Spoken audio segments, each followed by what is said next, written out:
हाँ जी सर, स्वागत है कमाल हो आपका। चुके हूँ मैं। बहुत बहुत धन्यवाद, आपने मुझे समय दिया। अभी हमने आपको लाइव सुना, काफ़ी अच्छा लगा सर। तब हम आपसे थोड़ा आपके बारे में जानना चाहेंगे और इस कला के बारे में थोड़ा जानना चाहेंगे।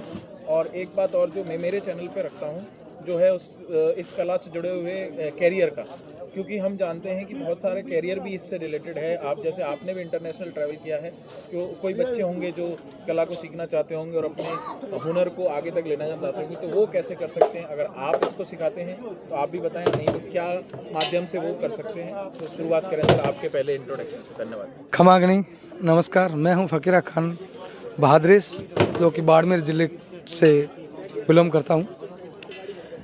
हमारी हृदय में, हमारी जान में, हमारी जहान में संगीत है। और अभी जो नई पीढ़ी का जो चल रहा है, उनमें ये जो संगीत है, लोक संगीत है, ये लुप्त होती जा रही है। इसलिए हमने अपने इस लुप्त को देखते हुए हमने 2016 में अपनी एक संस्था का, एनजीओ का उद्घाटन किया। वो है विरासत संस्थान बहादुरेश के नाम से, जो कि हमारे इंस्ट्रूमेंट्स जो है कमाइचा है, सारंगी है, ढोल है, ये जो हमारे ट्रेडिशनल खड़ताल है, जो मोरचंग है, भपंग है, ये लुप्त होते जा रहे थे। तो फिर उनको वापस जागृत करने के लिए हमने एक एनजीओ खोला। और अभी वो बच्चे, कुछ लोग हमारे कमाइचा सीख रहे हैं, कुछ लोग सारंगी सीख रहे हैं, कुछ लोग सोनंदा सीख रहे हैं, कुछ लोग ऐसे इंस्ट्रूमेंट सीख रहे हैं। और हमारा अभी उस संस्था का एक ही टारगेट है, एक हाथ में साज तो एक हाथ में कलम। हमारे कम्युनिटी में बहुत ही कम लोग हैं जो पढ़े लिखे हैं, और पढ़े लिखे की वजह से हम पीछे हैं। हमें अपने कोई, अगर मैं बाहर ले जाते हैं कहीं अपना कार्यक्रम करवाते, तो वो अपने ज़रिए से ले जाते, हमें पता नहीं क्या है, क्या नहीं है, क्या नहीं। इसलिए हमने यही संस्था के ज़रिए से हमने ये कहा है कि एक हाथ में हमारे कलम होना चाहिए और एक हाथ में साज होना चाहिए। तो अभी संगीत के सिवाय हमारा कुछ नहीं है। हमारे कम्युनिटी लंगा और मांगनियार जो है, वो संगीत पर ही निर्भर है, और संगीत ही उनका जीवन है, संगीत ही उनका खान है, संगीत ही उनका पान है। तो इसलिए संगीत हम बचा के रख रहे हैं, और लुप्त होती जा रही है। जो हमारे पुराने गाने थे वो लुप्त होते जा रहे थे, उनको वापस हमने जीवित किया है। मैं एक पूरे राजस्थानी लोकगीतों का मैं अभी लिख रहा हूँ। जितने भी गाने हैं राजस्थान के, जो भी ट्रेडिशनल बहुत पुराने गाने, उनको मैं लिख के गूगल पे सर्च करना चाह रहा हूँ।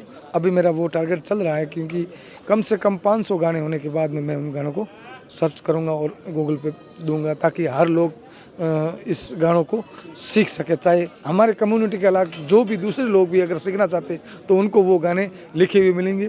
तो ये बहुत ही जल्दी, मैं आप सभी की दुआएं अगर काम आ गई तो मैं जल्दी वो काम करने जा रहा हूँ। और आज इतनी अच्छी सुरीली पब्लिक थी, तो बहुत ही अच्छा मन था गाने का। काफ़ी समय हमारे को बिताने का था, फिर टाइम से मैं पाबंद था, इसलिए हमारे को जी नहीं, हमने आपके काफ़ी अच्छे गाने सुने सर, और आपने कुछ अपने खुद के भी नगमे सुनाए जो आपने खुद ने लिखे हैं। जी हाँ। आप शायद लिखते भी हैं मेरे जी हिसाब हाँ, से। बिल्कुल मैं अच्छा, अब आप इसमें थोड़ा सा अपना एक्सपीरियंस शेयर करेंगे सर? जैसा कि इंट्रोडक्शन में हमें पता लगा कि आपने, और हमने देखा भी है, आपने नेशनल इंटरनेशनल लेवल पर भी परफॉर्म किया है। तो वहाँ आपको कैसा अनुभव रहा? क्या आपको डिफरेंस दिखा? वहाँ हो सकता है आपके लेवल पे आपने दूसरे आर्टिस्टों को भी देखा होगा, तो उससे कुछ सीखा आपने, उसको कहीं आपने अपनी कला में उतारा आगे चल के, ताकि और निखार सके उस चीज़ को? देखो कि हमारे गाने लुप्त होते जा रहे थे, तो हम किसी ने ये नहीं सोचा था कि भी लुप्त होते जा रहे हैं। जब हम आउट ऑफ कंट्री में, जब फॉरेन में जाके अपनी प्रस्तुति देते थे, तो वो लोग उन गानों को अच्छी तरह से सुनते थे और पूरा एंजॉय करते थे। तब हमने सोचा कि ये बाहर विदेश के लोग अपने गानों को सुन रहे हैं, और तो फिर हम अपना गाना क्यों लुप्त होने दे। इसलिए हमने वापस आके सोचा कि अपने गानों में लोक संगीत में इतनी ताकत है कि हर एक को झुमा सकता है, हर एक को खुश कर सकता है। इसलिए हमने पूरा वापस लोक ट्रेडिशनल पर हमने फोकस किया है, और हम पूरा अभी ट्रेडिशनल पूरी तैयार कर रहे हैं। तो ये जो इंडिया गॉट टैलेंट में आपको अपॉर्चुनिटी मिली थी, वो किस तरह से मिली सर आपको? वहाँ का अनुभव कैसा रहा आपका? और फिर अंबानी जी की जो विवाह का, अच्छा, जो इंडिया गॉट टैलेंट है, एक्स फैक्टर है, ये जो शोज चल रहे थे, इसमें सिर्फ फोक नहीं, इसमें ऑल सॉन्ग है, जिसमें गज़ल है, कव्वाली है, बॉलीवुड की है, वगैरह वगैरह। तो अंबानी जी के जब वहाँ नेताजी ने जब हमें बुलाया तो सिर्फ राजस्थान के लोक संगीत के लिए ही बुलाया। हमें कोई इसमें ना कोई गज़ल ना कव्वाली, सिर्फ अपने जो ट्रेडिशनल और वो भी ओरिजिनल जो कई टाइम पहले जो गाने थे उन गानों के लिए बुलाया। और हमने कई एक डेढ़ घंटा तक उन्होंने एक साथ हमारे साथ में उन्होंने नेताजी ने गाए। इतने वो लोग संगीत के बड़े शौकीन हैं और खुद भी गाते हैं। अच्छा, तो इस तरह से आपका जो अनुभव रहता है, मतलब छोटी जगहों पे जाना, बड़ी जगहों पे जाना, किस तरह की आपको ऑडियंस मिलती है और कैसा आप क्या मैसेज देते हैं लास्ट में उन लोगों को? हम जहाँ भी जाते हैं सिर्फ लोक संगीत की ज़्यादातर ऑडियंस मिलती है। लोक संगीत को सुनने वाले हर एक जगह पर है, क्योंकि हमारे लोक संगीत में इतनी ताकत है। अब रिदम में ताकत है या शब्दों में ताकत है या फिर उनकी राग में ताकत है, वो अभी हम भी सोच रहे हैं कि इतनी क्या ताकत है जो हर एक को झुमा सकता है, हर एक को नचा सकता है, हर एक को मजबूर करता है कि अपना कोई भी काम छोड़ के वो सामने सुनते रहेंगे। तो लोक संगीत में मैं मानता हूँ कि लोक संगीत में जो हमारा ट्रेडिशनल फोक सॉन्ग में जो ताकत है वो मेरे ख्याल से कहीं नहीं मिलेगी।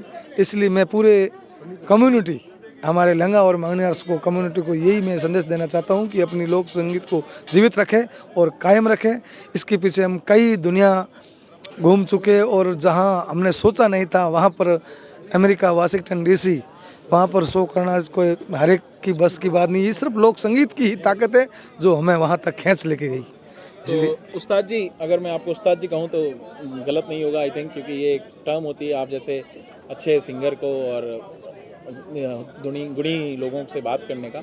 तो जो मैं पूछ रहा था आपसे कि जैसे कोई बच्चे हैं आजकल के नए यंग जनरेशन, अभी भी हमने देखा काफ़ी अच्छी ऑडियंस थी उसमें, यंग जनरेशन भी थी, अगर वो आपसे सीखना चाहें या आप कोई एडवाइस देना चाहेंगे इस तरह का संगीत कहाँ से बच्चे सीख सकते हैं? ठीक है, म्यूजिक इंग्लिश हिंदी म्यूजिक तो बहुत सीख रहे हैं, लेकिन जैसे कि फोक और जो हमारा ट्रेडिशनल है, और अगर हम राजस्थानी की बात करें, आपने कुछ राजस्थानी भी गाए और एक नॉर्मल संगीत भी गाए, इस तरह की अगर संगीत शिक्षा लेना चाहें तो या तो आप अगर कोई शिक्षा संस्था चलाते हैं जहां आपसे बाड़मेर में आकर के शिक्षा ले सकते हैं या ऑनलाइन ले देते हों, और या फिर आप एक नॉर्मल जो आपके ज्ञान में है कि यहाँ से भी बच्चे सीख सकते हैं।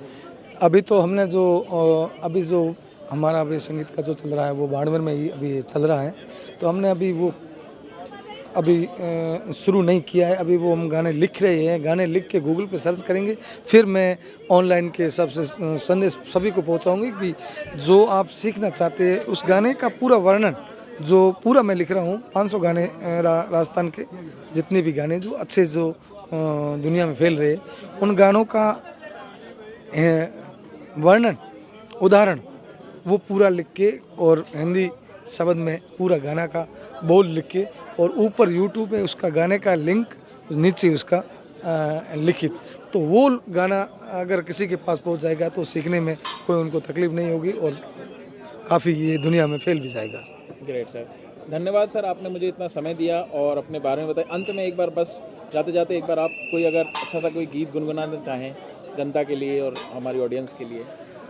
केसरिया बालमा आवो नी पधारो राजस्थान रे देश मोरे पधारो मोरे देश। बहुत बहुत शुक्रिया। और एक आखिरी प्रश्न, इसमें अपन देखते हैं अलग अलग इंस्ट्रूमेंट्स हैं, ठीक है, चलिए हारमोनियम और ढोलक तो बहुत ही सिंपल है, इजीली सीखा जा सकता है, लेकिन कई जैसे हाथ से बजाने वाला और जो सितार नुमा है उनके लिए भी क्या अलग से ट्रेनिंग लगती है या उसका एक अलग ही पूरा सिस्टम है सर?